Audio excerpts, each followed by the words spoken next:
All right, sports fans, how's everybody out there doing? William Martin coming at you one more time here on YouTube with another edition of the 300 Pounds of Sports Knowledge Podcast. Now, earlier this week, we saw a big win for the Philadelphia 76ers as they were able to hold off the Los Angeles Lakers by the score of 107-106. Now, in this contest, Joel Embiid had 28 points while Tobias Harris chipped in with 24 points in a game-winning shot, while guard Ben Simmons dropped 17.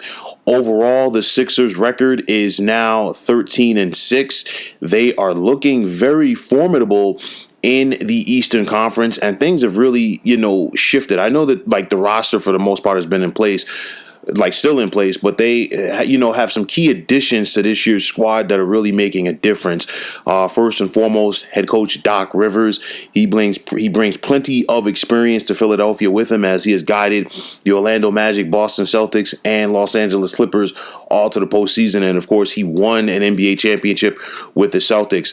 Overall, when you look at this roster, the Sixers are more balanced this year. And I say that because you have some quality outside shooting with Danny Green and Seth Curry.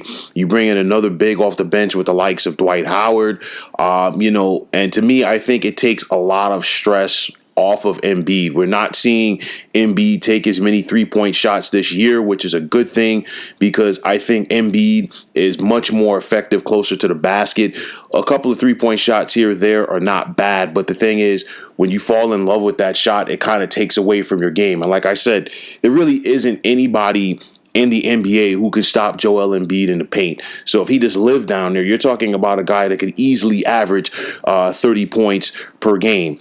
You look at it right now, bringing in guys like Danny Green and Seth Curry, to me, I think that takes some stress off of Ben Simmons as well, because we're not hearing about Ben Simmons' shooting or lack thereof it from the perimeter this year. I mean, make no mistake about it. He's not a shooter. And at this point in his career, he's not going to be. But now you have guys who can sit up there and take care of that. Ben Simmons can focus more on being a ball handler and doing the things that are the strengths of his game. Tobias Harris is still a quality player to play off of Embiid. We saw that the other night versus the Lakers. And I think as wherever the Sixers are going to go this season, especially in the postseason, Tobias Harris is definitely going to have a factor in that. You look at it, and for the Sixers this season, I know we still have a long ways to go in the regular season and, of course, the playoffs, and you're looking to see who is going to be able to stay healthy naturally.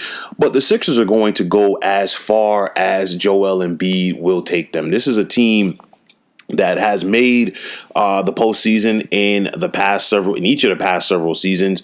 They came so close to breaking through in 2019. They lost to the Toronto Raptors in the second round of the playoffs on a heartbreaking shot. Of course, after that, they would go on to lose Jimmy Butler in free agency. And then last year, we saw them get knocked out of the playoff bubble in the first round. But you look at it right now, I think Doc Rivers is the right coach for Embiid at this point of his career, because I think that Doc is going to have the ability to get through Embiid. And I think Embiid is up for the challenge, and I think Embiid is ready to take his game to the next level, especially in the postseason. You look at the Sixers right now, and you can make a very strong case that they are the most complete team in the Eastern Conference. And if Embiid is on top of his game, I don't see a team stopping the Sixers in the East in the postseason, whether that be the Milwaukee Bucks, Boston Celtics, Brooklyn Nets, or even, they have a losing record right now, but at some point you would expect the Miami Heat to get going, especially when they get Jimmy Butler back. I don't see any of those teams being able to stop Embiid, and I know that the Nets have the firepower when it comes to scoring, but, when you got a quality big like Embiid, and the Nets really don't have anybody on their roster that can stop them, it's a mismatch that works definitely in the favor of the 76ers. You look at this team right now, and I know that some people will probably disagree with me, but you can make a strong case that contest that we saw earlier this week between the Sixers and Lakers could be a finals preview.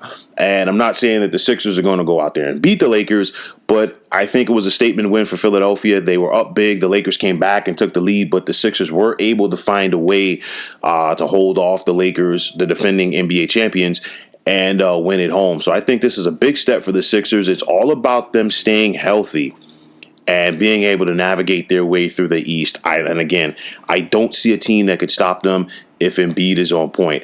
You look at it right now, I think the Sixers are a better coach team than they were last year. This time around with Brett Brown, they have more depth. And it's going to be interesting to see what little tweaks that general manager Daryl Morey is going to make to this roster between now and the trading deadline. But make no mistake about it, the Sixers are very, very formidable. They're only going to go as far as Embiid will take them. But Embiid does have the physical tools to put this Sixers team on his back, and they can make a deep run. Love their balance of stars and role players. Love what they're getting out of their coaching staff this season. And for the Sixers, this spring and summer could be very promising as far as their postseason run goes, as they are looking to get their first NBA championship since 1983. So, folks, that is going to wrap it up. And as always, I want to take this time out to thank you for tuning into the 300 Pounds of Sports Knowledge podcast. I want to take this time out to thank all of you out there who have subscribed to this channel. And if you have not already, please feel free to hit that subscribe button. Now, if you're on Twitter, please feel free to follow me at 300 Pounds of Sports. And like I always say, if you follow me, it'll be my pleasure to follow you right back. There's also the sports discussion group on Facebook at the Sports Depot 365. You can check it out. Drop a line and be a part of one of the better sports debating sites going on social media. So once again, fine folks, my name is William Martin. Take care and have yourselves a wonderful day.